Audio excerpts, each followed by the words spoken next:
오늘 하나님께서 우리에게 주시는 말씀은 데살로니가 2장 13절부터 16절까지 말씀입니다. 데살로니가 2장 6절부터 13절까지 말씀입니다.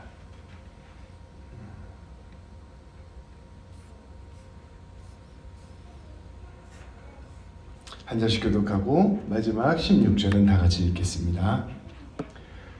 이러므로 우리가 하나님께 끊임없이 감사함은 너희가 우리에게 들은 바 하나님의 말씀을 받을 때 사람의 말로 받지 아니하고 하나님의 말씀으로 받음이니 진실로 그러하도다.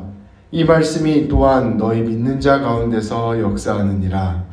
형제들아, 너희가 그리스도 예수 안에서 유대에 있는 하나님의 교회들을 부름받은 자 되었으니 그들이 유대인들에게 고난을 받은 것 같이 너희도 너희 동족에게서 동일한 고난을 받았느니라. 유대인은 주 예수와 선지자들을 죽이고 우리를 쫓아내고 하나님을 기쁘시게 하지 아니하고 모든 사람에게 대적이 되어 우리가 이방인에게 말하여 구원받게 함을 그들이 금하여 자기 죄를 항상 채우매 노하심이 끝까지 그들에게 임하였느니라. 아멘. 기도하시겠습니다. 하나님, 오늘 말씀이 선포될 때 성령님으로 우리와 함께하여 주옵소서. 성령 충만함으로 우리에게 주님께서 주시는 말씀이 새겨질 수 있도록 도와주시고 성령 충만함으로 우리가 예수님 붙들고 나아가게 하여 주시며 성령 충만함으로 하루를 살아갈 힘, 또 한 주와 한 해를 살아갈 힘, 한평생을 살아갈 힘을 얻을 수 있도록 인도하여 주옵소서. 오늘 말씀 가운데 말씀 전한 저에게 함께하여 주셔서 오직 성령님 통하여 말씀 전하게 하여 주시고 말씀은 우리 모두 가운데 함께하여 주셔서 꼭 필요한 말씀만 성령님 안에서 새겨질 수 있도록 인도하여 주옵소서. 우리 주님 예수님의 이름으로 기도합니다. 아멘. 성도 여러분, 우리는 매일 아침마다 또 금요일마다 주일마다 이렇게 설교 말씀을 듣습니다. 성도 여러분, 이 설교 말씀을 들을 때 꼭 기억해야 할 매우 중요한 한 가지가 있습니다. 오늘은 그것을 함께 나누어 보고자 합니다. 우리가 설교를 들을 때 꼭 기억해야 되는 것 한 가지, 이것을 오늘 함께 나누고 돌아가겠습니다. 성도 여러분, 설교가 전해야 하는 것은 무엇일까요? 목사가 설교를 매주 하는데요. 이 설교를 통해서 전해야 하는 것은 무엇일까요? 바로 하나님의 말씀입니다. 그런데 이 하나님의 말씀을 목회자가 하늘로부터 직통 계시를 받아서 전하는 것이 아닙니다. 성경 본문을 통하여, 성경 말씀을 통하여 선포하여 주시는 말씀을 잘 해석해서 성도들에게 전하는 것, 그것이 바로 설교입니다. 설교는 문학 작품이나 예술 작품과는 다릅니다. 분명한 바운더리가 있습니다. 성경 말씀을 토대로, 또 성경 말씀을 바로 해석한 신학을 토대로 말씀을 전하는 것이 바로 설교입니다. 목사가 자기 생각, 자기 뜻대로, 자기 멋대로 해석해서 전하면 이단되는 것이죠. 그러니까 적정한 바운더리 안에서 말씀을 전하는 것, 그것이 바로 설교입니다. 그렇다면 성경을 바르게 해석해서 전하기 위해서는 무엇이 꼭 필요할까요? 목회자가 성경을 해석해서 전하는데 그 성경을 해석해서 전할 때 그 해석의 기준이 무엇일까요? 우리 예수님께서는 이에 대한 분명한 기준을 가르쳐 주셨습니다. 우리가 말씀을 읽을 때 어떻게 말씀을 읽어야 되는지 그 기준을 가르쳐 주신 것입니다. 요한복음 5장 39절 말씀을 함께 봉독하겠습니다. 너희가 성경에서 영생을 얻는 줄 생각하고 성경을 연구하거니와 이 성경이 곧 내게 대하여 증언하는 것이니라. 아멘. 우리 예수님께서는 놀라운 말씀을 하십니다. 성경 안에는 영생을 얻는 진리가 담겨져 있다. 그렇기 때문에 너희가 성경 말씀을 읽는다. 그런데 그 영생의 진리란 다름 아닌 나 예수 그리스도를 가리키는 말이다. 성경 전체에서 말씀하고자 하는 그 영생의 진리, 성경 말씀의 핵심은 바로 예수 그리스도라는 것입니다.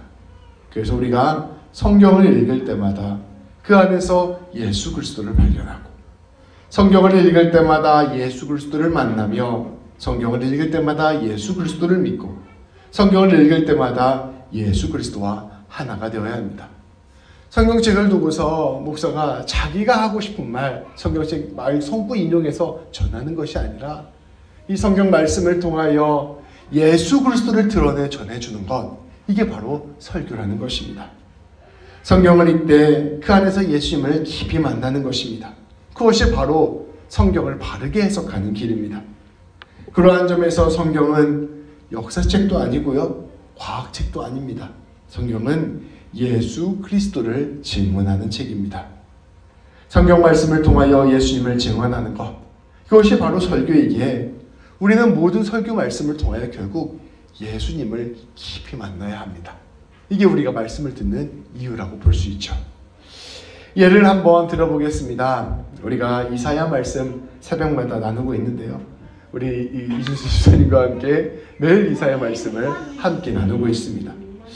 하나님께서 이사야를 통하여 계속해서 반복해서 이스라엘의 멸망과 심판을 계속해서 선포하십니다.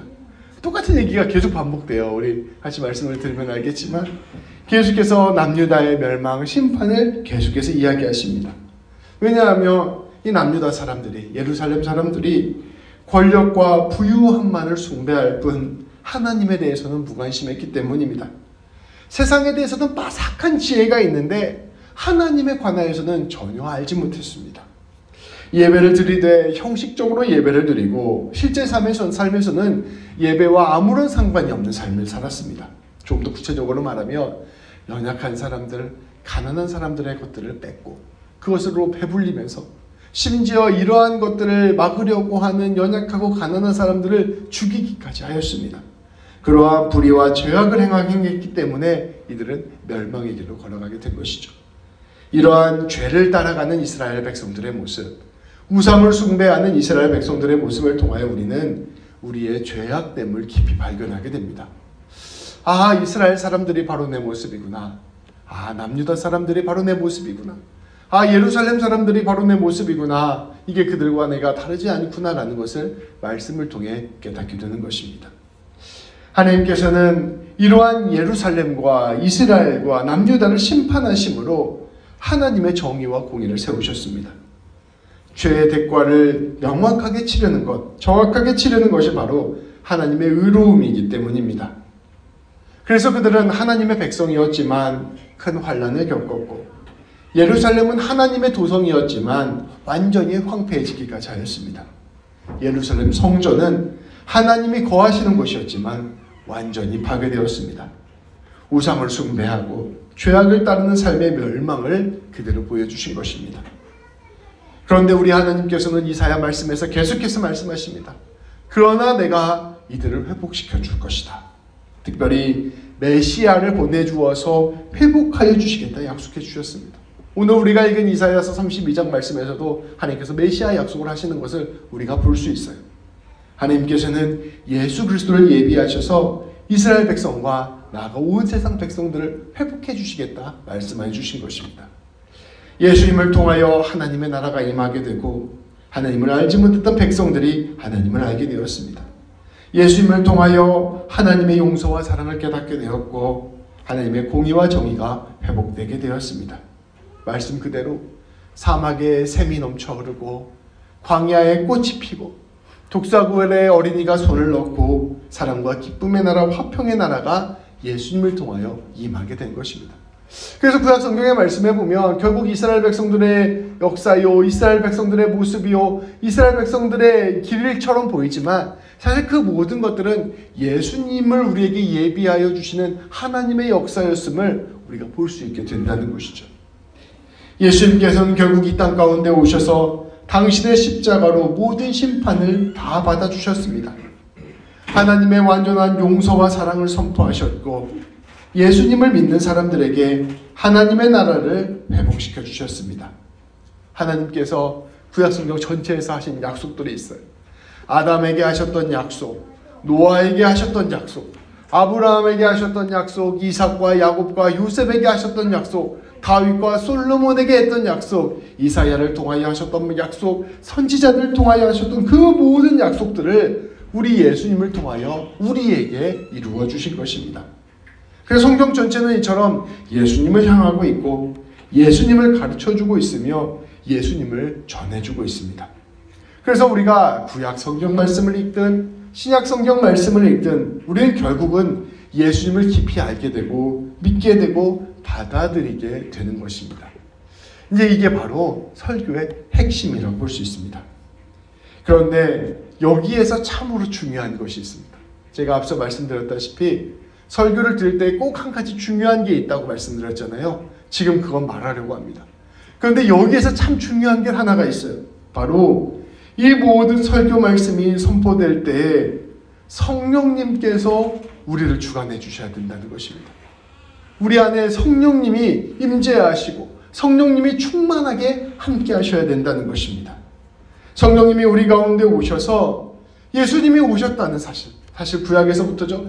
예수님을 예비하셨다는 사실, 예수님을 통하여 이루실 일들을 약속하셨다는 사실, 예수님이 우리를 위하여 오셨다는 사실, 예수님께서 이 땅 가운데 오셔서 기적을 베푸시고 말씀을 선포하신 그 내용들, 그리고 십자가의 죽음과 부활까지 그 모든 것들이 바로 오늘 나를 위한 역사였다는 것을 깨닫게 하는 것, 이것이 바로 성령님께서 하시는 일입니다. 그저 목사님의 말씀이 옛날 이야기처럼 들리지 않고, 목사님의 이야기가 그저 성경적인 지식과 교리로 들리지 않고, 목사님의 이야기가 그저 좋은 이야기로 들리는 게 아니라 바람과 같이 폭풍과 같이 내 가슴을 딱 때려서 아, 저게 내 하나님께서 나에게 하시는 말씀이구나 깨닫게 하시는 일이 바로 우리 성령님께서 하시는 일이라는 것입니다. 그래서 성령님께서 역사하시지 않으면 설교도 우리에게 아무런 감흥이 되지 않아요. 그냥 그런 일이 있었나 보다라고 생각되는 일에 불과하게 된다는 것이죠. 성령님의 임재로 말미암아 예수님을 깊이 만나고, 성령님으로만 임재로 말미암아 예수님을 진실로 믿게 되고, 성령님으로 말미암아 우리가 예수님과 하나로 연합하는 경험을 하게 되어야 합니다. 성령님이 우리 안에 함께하고 계시며 예수님과 내가 더 이상 떨어져 있지 않구나, 예수님과 내가 하나가 되었구나라는 것을 깊이 경험하게 된다는 것입니다. 성령 충만함으로 말미암아 그래서 예수님과 함께 옛 자아, 옛 지혜, 옛 죄악된 모습들이 다 죽고 내 삶의 모든 근심과 두려움과 걱정과 불안이 다 내려놔지고 예수님과 함께 더불어 새롭게 살아가는 삶을 살게 되는 것, 성령님으로 말미암아 거듭나게 되는 것이 바로 우리가 말씀을 듣는 순간 가운데 일어나는 일이라는 것이죠. 예수님과 함께 더불어 진실로 부활하는 역사가 설교 가운데 있는 것입니다. 성령 하나님께서는 말씀 가운데 함께하여 주셔서 우리로 하여금 진실로 예수님을 깊이 알고 믿고 사랑하고 연합하게 하신다는 것입니다. 그것이 바로 말씀이 선포될 때 우리 가운데 진실로 일어나는 일이 됨을 우리가 믿어야 합니다. 우리가 마음 가운데 성령님을 깊이 간구해야 돼요. 성령님을 깊이 의지해야 돼요. 그래서 이 말씀이 오늘 나를 위한 말씀이구나 라는 일을 성령님께서 하셔야 합니다. 설교 말씀을 들을 때 그래서 우리에게 가장 중요한 것은 성령 충만함입니다. 설교 말씀을 들을 때 가장 중요한 것은 성령 충만함이에요. 성령 충만함을 우리가 간절히 갈망하는 마음으로 말씀을 들어야 됩니다. 설교는 내 믿음으로 듣는 게 아닙니다. 내 의지로 듣는 게 아닙니다. 내 용기로 듣는 게 아닙니다. 내 지식으로 듣는 것이 아닙니다. 설교의 내 힘으로는 설교를 들을 수 있는 능력이 없음을 우리는 진실로 깊이 깨달아야 합니다. 하나님께서 오늘 나에게 말씀을 해주시지만, 주님, 저는 하나님의 말씀을 알아들을 수 있는 능력이 없습니다. 이 겸손함이 하나님 앞에 있어야 돼요. 그 겸손함으로 하나님, 그러니 오늘 저에게 하나님의 말씀을 들려주십시오. 하나님, 제 앞에 예수님을 드러내 주시고 내가 예수님을 만날 수 있도록 성령님 저 좀 도와주십시오. 불쌍히 여겨주십시오. 기도하는 마음으로 설교를 들어야 된다는 것입니다. 이게 바로 설교를 듣는 우리 모두의 태도여야 되는 것이죠. 이것은 비단 우리 성도님들만을 위한 얘기가 아니에요. 저도 제 설교를 하면서 제가 됐습니다. 근데 제가 성령 충만하지 않으면 아무리 멋진 말을 해도 성도님들한테만 선포할 뿐 나에게는 아무런 감동이 없고 그저 아는 지식 전하고 끝나고 맙니다. 근데 저도 성령님께 간절히 구하여 하나님, 오늘 제가 전하는 말씀이 나에게도 들리게 하여 주옵소서 기도할 때 그 설교가 함께 주님의 말씀을 듣는 역사가 되는 것입니다. 또한 목사는 설교를 자기의 힘과 능력으로 하는 것이 아님을 깊이 깨달아야 합니다. 설교는 성령님께서 역사하시는 사건입니다. 물론 성경 말씀에 기반하여 성실하게 바르게 최선을 다해 준비해야 됩니다. 이것저것 좀 살펴보아서 이게 이단적인 말이 아닌가, 그것도 다 살펴보아야 돼요. 그렇지만 이 모든 설교를 사용하시는 분이 성령님이시라는 깊은 겸손이 있어야 됩니다. 성령님이 우리 가운데 함께 하실 때에만 이 말씀이 비로소 하나님의 음성이 될 수 있음을 깨닫고 겸손히 말씀을 전해야 하는 것이죠. 성령님께서 역사하여 주셔서 우리 모든 성도들의 심령에 예수님을 보게 하고 듣게 하고 만지게 하고 맛보게 하고 경험하게 하는 놀라운 역사를 이루시는 것이 바로 설교입니다. 성령님께서 이 모든 것들을 주관하시는 것입니다. 그래서 우리 성도님들이 진실로 성령 충만을 간구하시고 예수님을 구하셔서 이 놀라운 역사를 함께 경험했으면 좋겠습니다. 지극한 겸손함으로 주님 오늘도 성령 충만하게 하여 주옵소서. 주님 성령님 임재하여 주옵소서. 말씀 가운데 저에게 예수님 깊이 만나는 역사를 이루어 주옵소서. 우리는 간구해야 할 것입니다. 우리는 계속해서 데살로니가 교회에 보낸 편지 말씀을 함께 나누고 있습니다. 데살로니가 교회는 바울이 고작 3주, 길게 봐도 3달 정도를 머물며 세운 교회였습니다. 그런데 너무나 박해와 방해가 심해서 바울이 여기서 살기도 힘든 그런 지역이었습니다. 그럼 얼마나 설교를 했겠습니까? 얼마나 목회 사역을 열심히 할 수 있었겠어요? 얼마 제대로 하지도 못하고 도망가야만 했습니다. 그런데 놀랍게도 데살로니가 교회는 든든히 세워졌고 모든 지역에 모범이 될 만한 교회가 되었습니다. 바울의 자랑이요 기쁨이 된 교회가 되었습니다. 이 바울 서신이 여러 편이 있는데요. 바울이 쓴 편지가 여러 편이 있는데요. 그 중에서 가장 먼저 쓰여진 성경이 바로 데살로니가 전서입니다. 그래서 데살로니가 전서가 신약 성경 전체에서 가장 먼저 쓰여진 책이에요. 그러니까 그만큼 초대 교회에서 큰 역할을 감당했던 교회가 데살로니가 교회였던 것입니다. 이들이 어떻게 이러한 교회가 되었을 수 있었을까요? 어떻게 이렇게 믿음의 교회가 될 수 있었을까요? 바울이 고작 3주, 3달 이 정도밖에 사역을 하지 않았는데 어떻게 온 지역 사람들에게 귀감이 될 만한 그런 교회가 될 수 있었을까요? 오늘 말씀 13절 말씀에 그 핵심이 담겨져 있습니다. 우리 함께 말씀을 읽도록 하겠습니다. 이러므로 우리가 하나님께 끊임없이 감사함은 너희가 우리에게 들은 바 하나님의 말씀을 받을 때 사람의 말로 받지 아니하고 하나님의 말씀으로 받음이니 진실로 그러하도다. 이 말씀이 또한 너희 믿는 자 가운데에서 역사하느니라. 아멘. 데살로니가 교회 성도들은 바울이 복음을 전할 때 그 말씀을 하나님의 말씀으로 받았습니다. 하나님의 말씀으로 받았다. 이게 무슨 뜻인가를 곰곰이 생각해 보아야 돼요. 우리 목사님이 정말 귀한 분이니까, 바울 사도가 굉장히 귀한 분이니까 내가 이걸 하나님의 말씀처럼 귀하게 여겨야겠지, 이런 다짐을 하고 받았을까? 그것도 당연히 포함된 말이겠죠. 근데 그런 차원을 한 단계 넘어선 차원의 말씀입니다. 바울은 아마 이런 말씀을 선포했을 것입니다. 예수 그리스도가 우리의 구세주이십니다. 예수 그리스도가 우리를 위하여 죽으셨습니다. 예수님의 죽음은 우리를 용서하시고 구원하시는 죽음이셨습니다. 이 예수님의 십자가로 말미암아 우리는 하나님의 자녀가 되었고 하나님의 백성이 되었습니다. 그렇기 때문에 우리는 결코 하나님으로부터 끊어지지 않는 사랑으로 연결된 존재가 되었습니다. 예수 그리스도는 부활하셔서 모든 죄와 사망의 권세를 이기셨습니다. 그리고 우리도 예수님과 함께 부활하게 되며 영원한 생명 하나님의 나라에 들어가게 됩니다. 예수님은 지금도 하나님 우편에 앉아 계십니다. 그래서 이 세상을 다스리시고 주관하시고 또한 우리의 인생과 교회를 이끌어 가십니다. 예수님을 통하여 하나님의 뜻이 온 세상 가운데 이루어질 것이며 이 세상에 하나님의 나라가 온전히 확장될 것입니다. 그리고 우리 예수님은 다시 오실 것이며 온 세상을 심판하실 것입니다. 그때 새하늘과 새 땅이 임하게 되며 영원한 주님의 나라 안에서 우리는 함께 주님과 영원히 살게 될 것입니다. 아마 바울은 이러한 복음을 선포했을 것입니다. 데살로니가 성도들에게 이러한 놀라운 복음이 선포될 때, 예수님이 선포될 때 어떠한 일이 일어났을까? 바로 성령님이 역사하신 것입니다.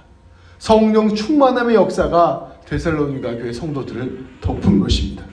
그래서 바울이 선포한 복음이 그저 성경 해석이나 교리나 어떤 사상으로 들리는 것이 아니라 수십 년 전 살았던 한 사람의 이야기로 들리는 것이 아니라 그저 바울의 주장으로 들리는 것이 아니라 이 바울의 모든 말씀이 오늘 나를 위한 하나님의 말씀으로 들리는 것입니다. 그것이 내 안에 깊이 받아들여지게 되고 그것이 내 모든 심령을 새롭게 한 것입니다. 그것이 바로 바울의 말씀을 하나님의 말씀으로 들었다는 말의 참 의미입니다. 이 놀라운 성령님의 능력으로 예수님과 깊이 연합하는 경험을 하였을 것입니다. 성령님의 권능으로 예수님의 기적이 눈앞에서 일어나는 그 역사들을 체험했을 것입니다. 마음이 뜨거워졌을 것입니다. 깊은 감동을 경험했을 것입니다. 예수님의 그 놀라운 사랑을 깊이 깨닫게 되었을 것입니다. 놀라운 주님의 역사가 함께 일어나게 되었을 것이고 성령님으로 말미암아 예수님이 오늘 우리와 함께하고 계심을 깊이 경험했을 것입니다. 바울은 이러한 성령님의 역사를 이렇게 표현한 것입니다. 너희가 복음을 하나님의 말씀으로 받아들였다. 이처럼 성령 충만함의 감동으로 말씀을 받아들여서 데살로니가 교회는 든든히 세워지게 되고 하나님의 일들을 감당하게 된 것입니다. 복음을 자신을 위한 하나님의 은혜의 사건으로 받아들인 사람, 성령 충만함으로 예수 그리스도와 연합하게 된 사람, 이런 사람들은 놀라운 변화를 겪게 됩니다. 특별히 데살로니가 교회는 모든 고난과 어려움을 넉넉히 이겨내는 교회가 되었습니다. 예수님께서 모든 고난과 어려움을 십자가를 끝까지 믿음으로 걸어가셨던 것처럼 이 데살로니가 교회 성도들이 말씀을 성령 충만함을 통하여 듣게 되니 예수님과 연합하게 되어 예수님처럼 십자가의 길을 끝까지 걸어갈 수 있는 놀라운 역사의 교회가 되는 것입니다. 주님의 사랑과 권능이 그들을 완전히 사로잡은 것입니다. 오늘 말씀 14절부터 16절까지 말씀은 이러한 데살로니가 교회 성도들의 모습을 보여줍니다. 우리 한 절씩 교독하여 읽도록 하겠습니다. 형제들아, 너희가 그리스도 예수 안에서 유대에 있는 하나님의 교회들을 본받는 자 되었으니 그들이 유대인에게 고난을 받음과 같이 너희도 너희 동족에게서 동일한 고난을 받았느니라. 유대인은 주 예수와 선지자를 죽이고 우리를 쫓아내고 하나님을 기쁘시게 하지 아니하고 모든 사람에게 대적이 되어 우리가 이방인에게 말하여 구원받게 함을 그들이 금하여 자기 죄를 항상 채우매 노하심이 끝까지 그들에게 임하였느니라. 아멘. 데살로니가 교회 성도들은 어떠한 형편이었는지 살펴보면 유대인들의 적대, 이방 동족들의 적대, 모든 핍박과 고난을 받아야 되는 그런 상태에 이르렀습니다. 예수님을 믿고 하나님의 백성이 되었는데 그들에게 찾아온 것은 핍박과 고난과 박해뿐이었어요. 이 세상으로부터의 따돌림이었습니다. 굉장히 모질고 어려운 삶을 살기 시작해야만 했습니다. 그런데 데살로니가 교회 성도들은 놀랍게도 이러한 고난들을 두려워하지 않는 성도들이 되었습니다. 왜냐하면 이들은 성령 충만함으로 우리를 사랑하사 자기 목숨을 내어주신 그 놀라운 주님의 사랑을 깊이 알았기 때문입니다. 그리고 하나님 예수 그리스도께서 지금도 살아계셔서 온 세상과 인생을 주관하고 계시고 우리의 모든 삶을 책임져 주심을 믿고 있었기 때문입니다. 십자가의 길이 부활의 영광으로 이어지고 모든 역경과 고난이 결국 승리의 길로 이어짐을 알았기 때문입니다. 단지 머리로만, 지식으로만, 지혜로만 말씀을 한 게 아닙니다. 내가 성경 공부를 한다고 해서 그런 사람이 되는 게 아니에요. 단순히 그렇게 간단하게 이루어지는 일이 아닙니다. 성령 충만함이 임하게 되며 성령님의 역사 안에서 그 예수 그리스도가 나를 위한 일이라는 것을 깊이 경험하게 되고 예수 그리스도가 내 인생 붙들고 계신다는 사실을 알기 때문에 그 놀라운 성령님의 권능 안에서 예수님과 함께 그 길을 걸어갈 수 있게 된 것입니다. 그래서 이들은 기꺼이 그 길을 용기 있게 걸어가는 교회가 되는 것입니다.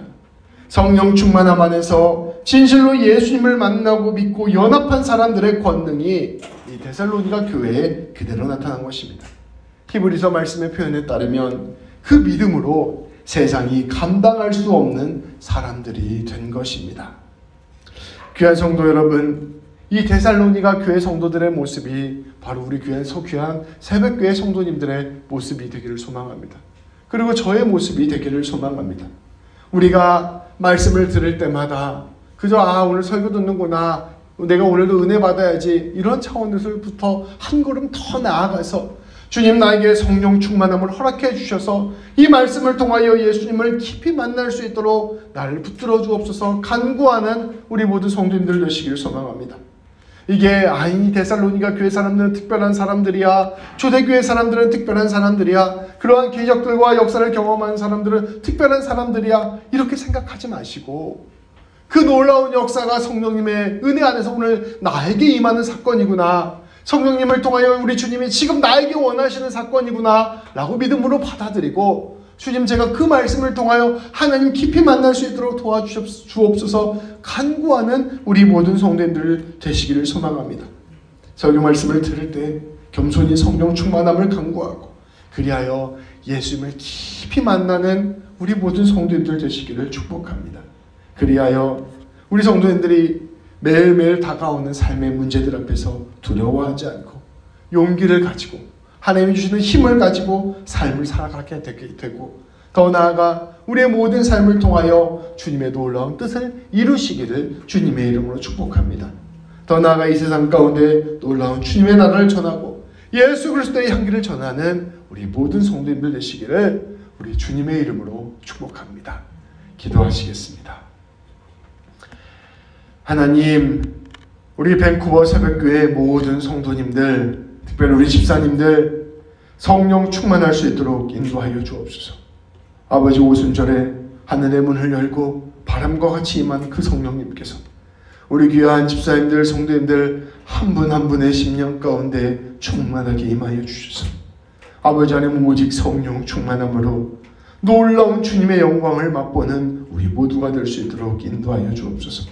하나님, 우리가 그렇게 성령 충만하고 성령님의 임재 가운데 걸어가므로 아버지 하나님 우리에게 선포되는 말씀 가운데 나타난 예수 그리스도를 만나게 하여 주시고, 예수 그리스도와 연합하게 하시고, 예수 그리스도와 교제하게 하시고, 예수 그리스도의 사랑을 경험하게 하시고, 예수 그리스도의 권능을 누리게 하여 주셔서 진실로 진실로 예수님을 아는 온전한 삶을 살아갈 수 있도록 하나님 우리를 붙잡아 주옵소서. 그냥 왔다 그냥 돌아가는 그러한 예배가 아니라 성령 충만함으로 예수님으로 온전히 새로워지는 그러한 예배 되게 하여 주셔서 우리 귀한 성도님들이 하나님 깊이 만나고 은혜를 누리게 되는 귀한 역사를 이루어 주옵소서. 특별히 하나님 우리 귀한 성도님들 이번 주 주일 예배 가운데 함께 하여 주셔서 아버지 성령 충만함을 구하는 마음으로 예배에 나올 수 있도록 인도해 주시고, 그 예배 가운데서 예수님 깊이 만나고 예수님의 권능을 누리는 놀라운 역사를 이루어 주옵소서. 우리 주님 예수님의 이름으로 기도합니다. 아멘.